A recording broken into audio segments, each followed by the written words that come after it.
things and you don't know what to do.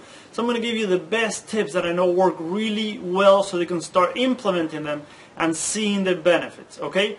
Number one, you want to go with your circadian rhythm, like I always talk about, going to bed by around 10:30, so you're respecting your natural rhythm, okay?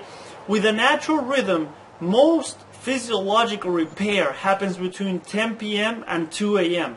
and most psychological repair happens between 2 a.m. and 6 a.m. So that's why you want to try to maximize your rest between those times. So going to bed by 10:30 is a realistic time for most of us, and it gives you the most benefits out of that time frame, okay? So the other thing too is that you want to stick to a regular schedule, okay? You want to approximately the same time every night go to sleep at around that same time. Many people also recommend waking up at the same time every single day, even on weekends. In my opinion, if you want to sleep in on a weekend, that's not going to kill you, and it can actually help you to catch up and sleep. Ideally, you don't want to need that time to catch up. You want to be sleeping throughout the whole week. But if you need to sleep a little more during the weekend, that's fine. Just try to keep the schedules as regular as you can. Okay? So that's huge. Another one, avoid big meals close to bedtime. Okay? Heavy foods or big meals close to bedtime, because if your body has a lot to do with digestion, assimilation, breaking foods down and all the stuff, is not going to be able to repair, rebuild, and rest as much as it could if you ate a little earlier or if you ate a lighter meal, okay? So avoid a lot of fats, a ton of protein. Try to eat a more balanced meal, and if you eat too close to bedtime, try to bring it back a little bit. Start with bringing it 10 minutes back, and then 20 and half an hour, and just see how you feel. See what works best for you, okay? Because we're all different. Number three, you want a dark room, okay? Any lights will not allow melatonin to be released as much as it should, okay? So dark room as much as you can. Use anything you can on windows, okay? Block out any light. And another point, number four, avoid lights and technology at least 1 hour before you go to sleep, okay? Ideally 1 to 2 hours before bed. You want to avoid lights and screens, any technology, okay? The blue light in that will not allow the hormones that you need to sleep, the melatonin, and it's going to keep cortisol higher. And cortisol will not let you get a good night's sleep, okay? So, that's another one. Which leads to my next point, is to develop a nighttime ritual, okay? Any ritual that you can think of. And typically if you want to do something that requires light, use candlelight. I love using candlelight for if I'm doing any painting, drawing, journaling, or reading a book. But have a nighttime ritual where you can slow down, wind down, and just relax a little bit.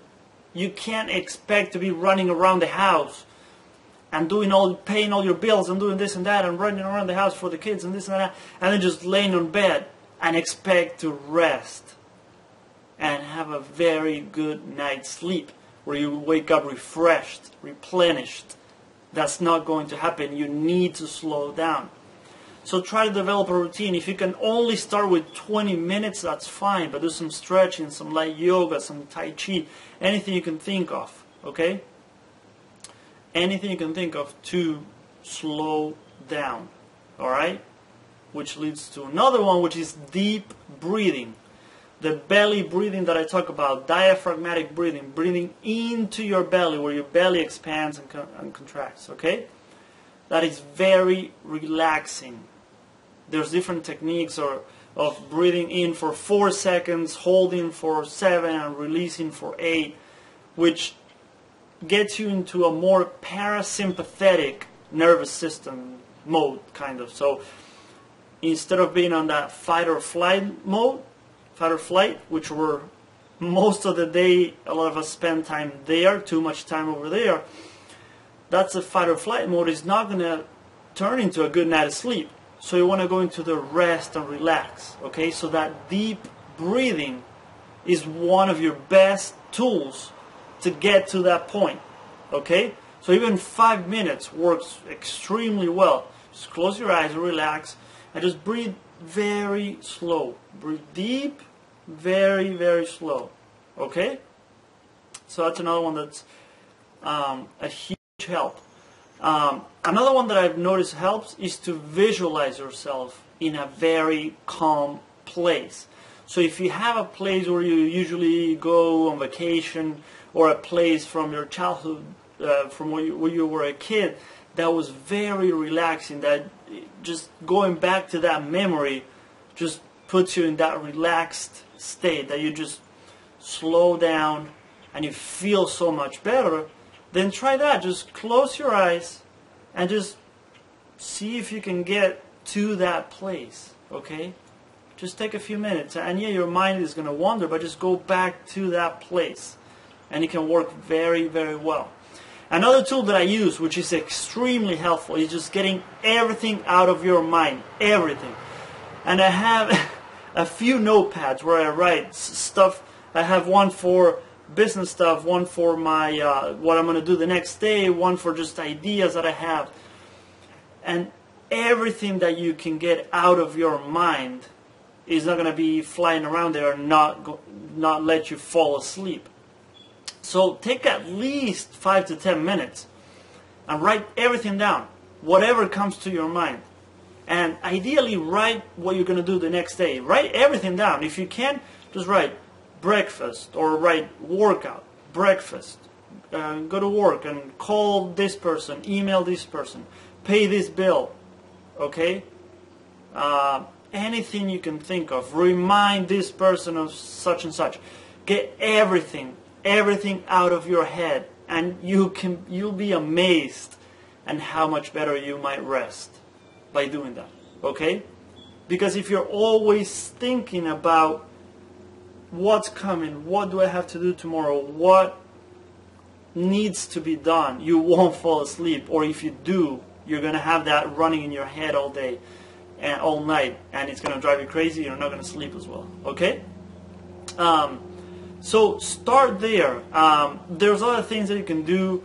A warm bath with Epsom salts, the magnesium there relaxes the muscles, is very soothing. You can put some lavender oil. Lavender oil has been shown to help people fall asleep and sleep better. Some people don't recommend it too close to bedtime because your temperature goes up too much, and to be able to fall asleep you need to cool down. But the magic of the bath is that you are raising your temperature, so naturally it's going to start to fall down, to come back down. And that cooling down effect is what helps you fall asleep. So you can try it out. Try it out, let's say, half an hour before you go to bed.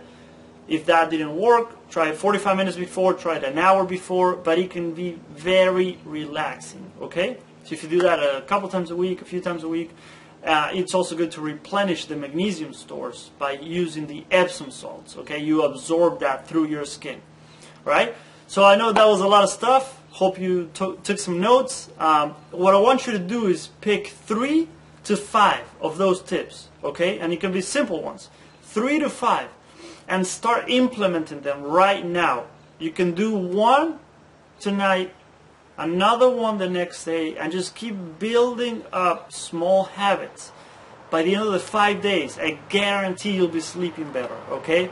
And it obviously also you need to look at stress and all the other stuff, but if you start with this and you get a little better quality sleep, you're going to be able to handle stress better, okay?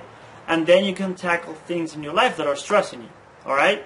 Because it's a journey. It's a constant dance, like I say, of just balancing these things and working on these things, okay? All right? So I hope that helped. If you want more information like this, sign up for my mailing list, okay? I'll put a link somewhere in here, or you can go to gonzalocorts.com. Sign up for the mailing list. A lot more stuff coming, really cool stuff. So hope to see you there. Hope those tips help. Try them out. I know they will. All right, and I'll see you soon. Have an amazing day and good night.